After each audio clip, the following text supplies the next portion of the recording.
Hi மக்கா, எல்லோரும் எப்படி இருக்கீங்க? இன்றைக்கி நம்ம ஸ்கூல் மண்டே ஸ்டார்ட் ஆயிடுச்சு. அதனால் நம்ம வீட்டில் முதல் முறையாக அடுப்பில் சமைக்கிறோம். இன்றைக்கி எங்கள் வீட்டில் வெண்டைக்காய் குழம்பு தான். வெண்டைக்காய் புளிக்குழம்பு எப்படி வைக்கலாம் அப்படின்ட்டு பார்க்கலாமா? ஓகே, ஃபஸ்ட்டு நம்ம ஆயில் சேர்த்துக்கலாம். நல்லா தேவையான அளவு ஆயில் விட்டதுக்கப்புறம் நல்லா எண்ணெய் காஞ்சதுக்கப்புறம் தான் நம்ம கடுகு சேர்க்கணும்.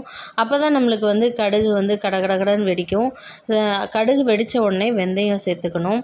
கண்டிப்பாக வெண்டைக்காய் குழம்புக்கு கொஞ்சம் வெந்தயம் சேர்த்துக்கிட்டா நல்ல ஒரு மணமாக இருக்கும். பக்கத்து அடுப்பில் நான் முட்டை வேக வச்சுருக்கேன். என் பையனுக்காக ஸ்கூலுக்கு சமைச்சிக்கிட்டு இருக்கேன். கொஞ்சம் ஃபஸ்ட் டைம்னால நம்மளுக்கு கொஞ்சம் ஜர்க்காகுது. ஓகே, பழக எல்லாம் சரியாயிரும். அதுக்கப்புறம் ஆனியன் சேர்த்து நல்லா நம்ம வதக்கணும். சின்ன வெங்காயம் சேர்த்துக்கிட்டா இன்னும் கொஞ்சம் ருசி கூடும். நான் கொஞ்சம் சின்ன வெங்காயம் பெரிய வெங்காயம் சேர்த்து கட் பண்ணியிருக்கேன்.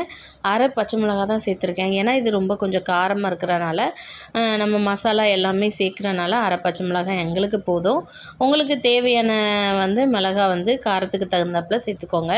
அதுக்கப்புறம் 2 தக்காளி சேர்த்துருக்கேன். நல்ல பெரிய தக்காளியாக தான் சேர்த்துருக்கேன். எங்கள் வீட்டில் புளி கொஞ்சம் நார்மலாக இருக்கணும். நிறைய பேர் கொஞ்சம் புளிப்பு தூக்கலாக சேர்ப்பாங்க. எங்கள் வீட்டில் புளிப்பு ரொம்ப பிடிக்காது. அதனால் ஈக்குவலாக இருக்கணும். கரெக்டாக எல்லாமே கரெக்டாக இருந்தால் தான் பிடிக்கும். அதுக்கப்புறம் நல்லா தக்காளி வதங்குறதுக்கு கல்லுப்பு போட்டு நல்லா வதக்கி விட்டாச்சு ஃப்ரெண்ட்ஸ். நல்லா வதக்குனதுக்கப்புறம் நல்லாவே தக்காளி வதங்கணும். நல்லா உப்பு போட்டோம் அப்படின்னா நல்லா வதங்கிடும். உங்களுக்காக தான் இது ஃபஸ்ட் டைமாக நான் சமைச்சு காட்டுறேன். அப்புறம் பார்த்திங்கன்னா வெண்டைக்காய் நம்ம ஆல்ரெடி ஆயிலே ஃபஸ்ட்டு வெண்டைக்காயை வதக்கணும் இல்லையா? நல்லா வதங்கின வெண்டைக்காயை சேர்த்து நல்லா வதக்கணும். நல்லா வதங்கினதுக்கப்புறம் தான் நம்ம தேவையான மசாலா எல்லாமே சேர்க்கணும்.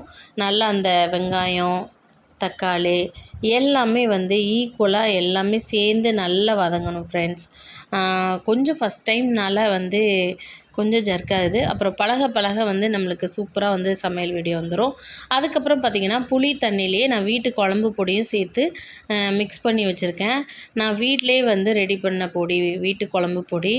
எங்கள் வீட்டில் கடையிலலாம் வாங்கி போடுறது பிடிக்காது. அதுக்காக நான் வத்தல் தூளும் மல்லித்தூளும் சேர்த்து அரைச்சிருப்பேன். இந்த 3 ஸ்பூன் போட்டாலே போதும். மீன் குழம்புக்கு, வெண்டைக்காய் புளி குழம்புக்கு எல்லாத்துக்குமே சூப்பராக இருக்கும். நல்லா மூடி வச்சிடணும். அப்போ தான் இந்த வெண்டைக்காய் அந்த மசாலா எல்லாம் சேர்ந்து நல்லா கொதிக்கும் போது நல்ல டேஸ்ட்டு சூப்பராக இருக்கும்.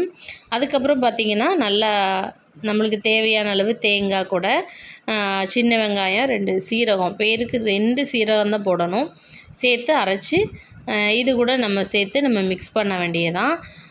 இதுதான் நம்ம அரைச்சி வச்ச தேங்காய் விழுதை நம்ம சேர்த்தாச்சு. சேர்த்ததுக்கப்புறம் ரொம்ப நேரம் கொதிக்க விடக்கூடாது. ஒரு 5 நிமிஷத்துலேருந்து 10 நிமிஷத்துக்குள்ளே வச்சுட்டு அதுக்கப்புறம் நம்ம எடுத்துடணும். ஓகே ஃப்ரெண்ட்ஸ், இதோட வெண்டைக்காய் குழம்பு முடிஞ்சிட்டு சிம்பிளாக வச்சிடலாம். முட்டையும் அவிச்சு என் பையனுக்கு கொடுத்து விட்டேன். அவ்வளோதான் ஃப்ரெண்ட்ஸ். இன்றைக்கி எங்கள் வீட்டில் மார்னிங் இது தான் லன்ச்சு ஸ்பெஷல். டெய்லி நான் இனிமேல் நான் உங்களுக்கு சமையல் வீடியோ போடுறேன். என்னுடைய சமையல், தூத்துக்குடி ஃபிஷ் குழம்பு எல்லாமே உங்களுக்கு அடுத்தடுத்து வரும். ஓகே ஃப்ரெண்ட்ஸ், நம்ம வீடியோ பிடிச்சிருந்தா மறக்காமல் எல்லோரும் சப்ஸ்கிரைப் பண்ணுங்கள். மீண்டும் சூப்பரான வீடியோவில் சந்திக்கிறேன். தூத்துக்குடி தமிழச்சி, பாய்.